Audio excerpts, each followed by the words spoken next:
Hello শিক্ষার্থীরা, আবার তোমাদের জন্য কিছু গাইডলাইন নিয়ে আসলাম। তোমরা যারা রানিং স্টুডেন্ট আছো, যারা এইচএসসি পরীক্ষা দিচ্ছ, অথবা যারা ইন্টারমিডিয়েট আছো 26, এইচএসসি 26 অথবা 27 যারা আছো, আর যারা 25 আছো তারা তো পরীক্ষা দিচ্ছ, তাদের মধ্যে থেকেও অনেকে আমাকে প্রশ্ন করে যে ভাই, বিশ্ববিদ্যালয়ে বি ইউনিটে পরীক্ষা দিতে গেলে, ঢাকা ইউনিভার্সিটির বি ইউনিট অর্থাৎ মানবিক ইউনিটে পরীক্ষা দিতে গেলে কোন কোন বিষয় ফোকাস করে পড়াশোনা করতে হবে, কোন কোন জিনিসগুলো আমাদের মেইনলি বেশি পড়তে হবে। তো তাদের জন্য আজকের ভিডিও, কোন কোন বিষয়গুলো বেশি পড়বা, বেশি ফোকাস করে পড়াশোনা করবা, সেজন্যই আজকের ভিডিও নিয়ে কথা বলবো, আজকের ভিডিওতে কথা বলবো। তো প্রথমত বাংলার জন্য যে বিষয়টা করবা, বাংলা প্রথম পত্রের তোমার যে গল্পটা থাকবে, অর্থাৎ বাংলা সাহিত্য পাঠে যে গল্পটা থাকবে, সেই গল্পটা মেইন বইটা বারবার ধরে ধরে আন্ডারলাইন করে ওই প্রত্যেকটা পয়েন্ট বাই পয়েন্ট ওগুলো পড়তে হবে তোমাকে। মানে মেইন বইটা তোমাকে একদম খেয়ে ফেলতে হবে। এখন ওই গল্পটা যে লিখছে, যে রাইটার লিখছে, সেই রাইটারের জীবন কাহিনী, সেই রাইটারের সম্পর্কে যা আছে, তার সাহিত্য পাঠ থাকুক, তার বাকি যা বিষয় আছে, সব বিষয়গুলো তোমাকে ধারণা নিতে হবে। তো বলতেছিলাম যে বাংলা প্রথম পত্র যেটা আছে, ওই গল্পের যে লেখক আছে, ওই লেখক সম্পর্কে তোমার ধারণা থাকতে হবে।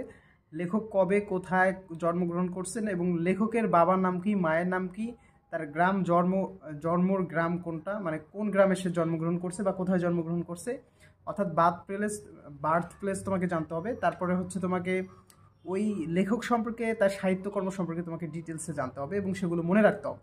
কারণ ইউনিভার্সিটিতে এই সাহিত্যকর্ম থেকেই মোটামুটি অনেক কোশ্চিন করে, লেখকের সাহিত্যকর্ম থেকে। এটা গেল ফার্স্ট পেপারের ব্যাপার। তারপরে কবিতার অংশ, ওই ফার্স্ট পেপারের যে কবিতার অংশ আছে, সেখানে গিয়ে তোমাকে ফুললি ওগুলো ডিটেলসে পড়াশোনা করতে হবে, অর্থাৎ কবিতার লাইন বাই লাইন তোমাকে পড়তে হবে এবং সেগুলো বারবার পড়তে হবে।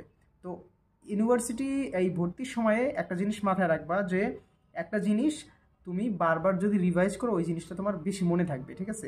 মুখস্থ করার চাইতে রিভাইজ করা এখানে মেন ইম্পর্টেন্ট। আর একটা ব্যাপার হলো যে ওই যে কবিতার যে মেন জিনিসগুলো, ওগুলো তোমরা হেডলাইনগুলো তোমাদের ওগুলো বোল্ড করে মনে রাখতে হবে।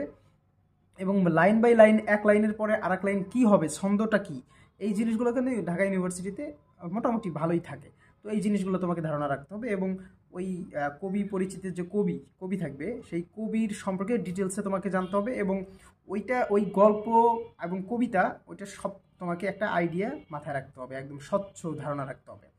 এটা গেলো ফার্স্ট পেপার। আর সেকেন্ড পেপার যে গ্রামাটিক্যাল ব্যাপারগুলো আছে, এগুলো খেয়াল রাখতে হবে। এবং সেকেন্ড পেপারের যে গ্রামাটিক্যাল, এগুলো তো বললাম, এবং মেমোরাইজিং পার্টটা ভালো করে ফোকাস করে পড়াশোনা করতে হবে। আর ইংরেজির ব্যাপারটা, ইংরেজির যে প্রথম পত্র আছে, প্রথম পত্রটা একদম খেয়ে ফেলতে হবে। মোট কথা, তোমার যে কোনো জায়গা থেকে ট্রান্সলেশন ধরলে যে তুমি যেন ওই জায়গা থেকে বলতে পারো যে এটা এই ট্রান্সলেশন, ঠিক আছে, ইংরেজি প্যাসেজের। তো প্যাসেজের খেয়ে ফেলতে হবে, এবং প্যাসেজের যত প্রিপোজিশন আছে, যত ফ্রেজাল, মানে অ্যাপ্রোপ্রিয়েট প্রিপোজিশন, ফ্রেজাল ভার্ব, তারপর ইডিয়ম অ্যান্ড ফ্রেজ যা আছে, সব কিছু তোমাকে ওখান থেকে বের করে পড়াশোনা করতে হবে।